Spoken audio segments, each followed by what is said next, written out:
கற்பில் சிறந்தவள் கண்ணகியா மாதவியா என பட்டிமன்றம் வைப்பார்கள்.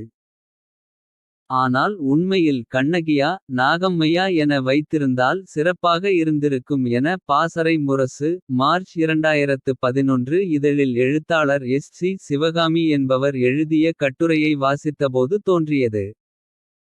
கீற்று இணையதளத்தில் வந்த கட்டுரையை இங்கே தருகிறோம். அதைப்பற்றி இந்த காணொளியில் பார்ப்பதற்கு முன் நம் சேனலை சப்ஸ்கிரைப் செய்து ஆதரவு தாருங்கள். உங்கள் ஆதரவு நமக்கு ஊக்கமளித்து இன்னும் நம் பங்களிப்பை சிறப்பாக செய்ய உதவும். நன்றி. இனி காணொளி. கண்ணகியைப் போலவே நாகம்மை வாழ்ந்திருக்கிறார்.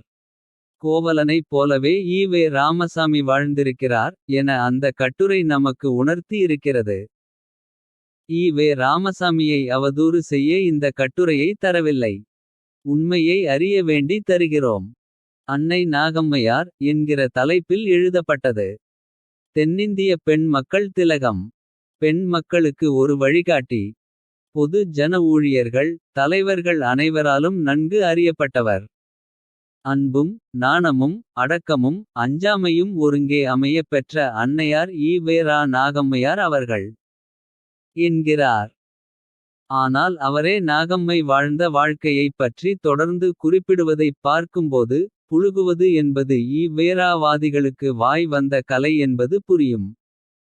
நாகம்மை வாழ்ந்த வாழ்க்கையை விவரிக்கிறார் இப்படி. இவருடைய வாழ்க்கைச் சரிதம் பெண்மக்களுக்கு பெரும் படிப்பினையை ஊட்டக்கூடியது என ஆரம்பிக்கிறார். மனை வாழ்க்கையைப் பொறுத்த வரையிலும் அன்னையார் பழங்காலத்து பெண். தன் விருப்பப்படி கணவனை நடக்கச் செய்யும் நாகரிக பெண்ணல்லர். கணவன் எண்ணம் சரியோ தவறோ அதற்கு மாறுபடாதவர். அவர் செய்கை எதுவாயினும் அதற்கு துணை செய்பவர். இரவு நேரங்களில் ஈவேரா அந்நாட்களில் வெளியில் சென்று விடுவதுண்டு. எங்கே ராமசாமி என்று சில சமயங்களில் ஈவேராவின் தந்தையார் அன்னையாரை கேட்பார்களாம். உடனே அன்னையார் தமது மாமனார் கோபத்துக்கு தன் கணவர் ஆளாகாத வண்ணம் தூங்குகிறார்கள் என்று பதில் சொல்லுவார்களாம். ஈவேரா படுத்திருப்பது போல அவருடைய படுக்கையில் ஒரு தலையணை மீது போர்வை போர்த்தப்பட்டிருக்குமாம். ஈவேரா சென்றிருக்கும் இதத்திற்கு நல்ல பக்குவமான உணவுகளை வீட்டார் அறியாமல் ஆள் மூலம் அனுப்புவார்களாம். ஈவேரா கேட்கும்போதெல்லாம் தடை கூறாமல் உடனே தான் அணிந்திருக்கும் நகைகளை எடுத்துத் தருவார்களாம். தான் தரிக்கும் ஆடைகளையும் தூக்கிக் கொடுப்பார்களாம். இவைகள் எதற்காகவென்று அன்னையாருக்குத் தெரியும். இக்கால பெண்கள் இதற்குச் சம்மதிப்பார்களா? எவ்வளவு பதிபக்தி என்கிறார் கட்டுரையாளர்.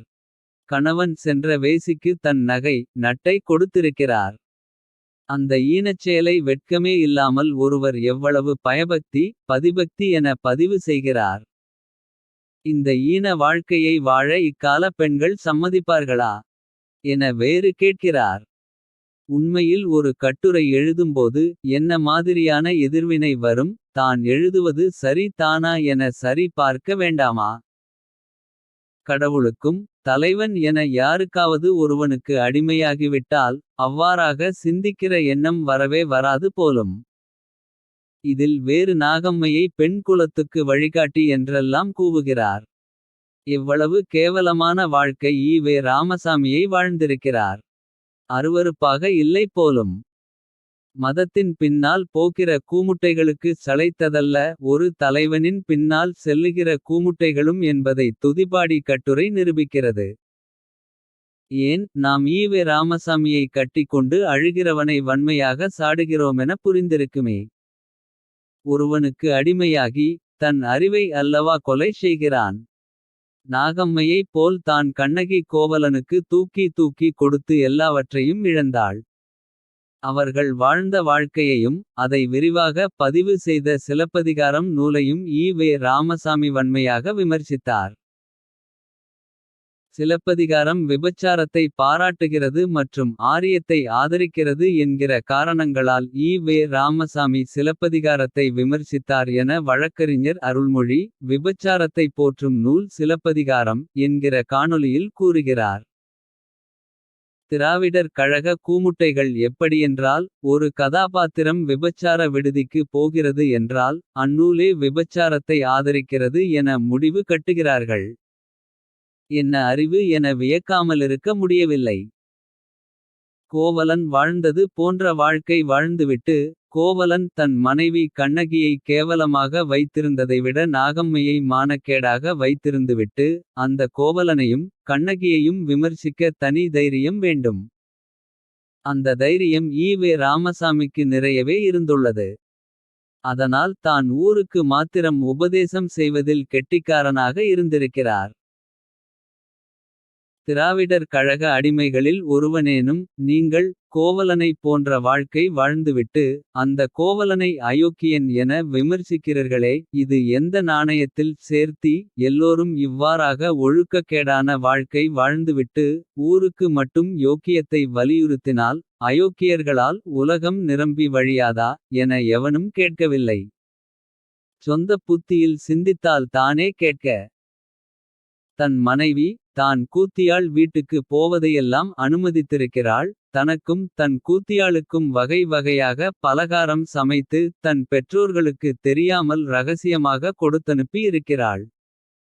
கண்ணகியை விடவும் அதிக பதிவிரதைத்தன்மை கொண்டிருக்கிறாள். அப்படியிருக்க தம் மனைவியை விட்டுவிட்டு. கண்ணகியை கற்புக்கரசி என சொன்னால் ஈவே ராமசாமிக்கு கோபம் வருமா வராதா. வந்துள்ளது. அதனால் தான் கண்ணகி கற்புக்கரசி என்றால் மற்றவர்களுக்கு கற்பு இல்லையா என்று கேட்டார். சபாஷ், சரியான கேள்வி தான்.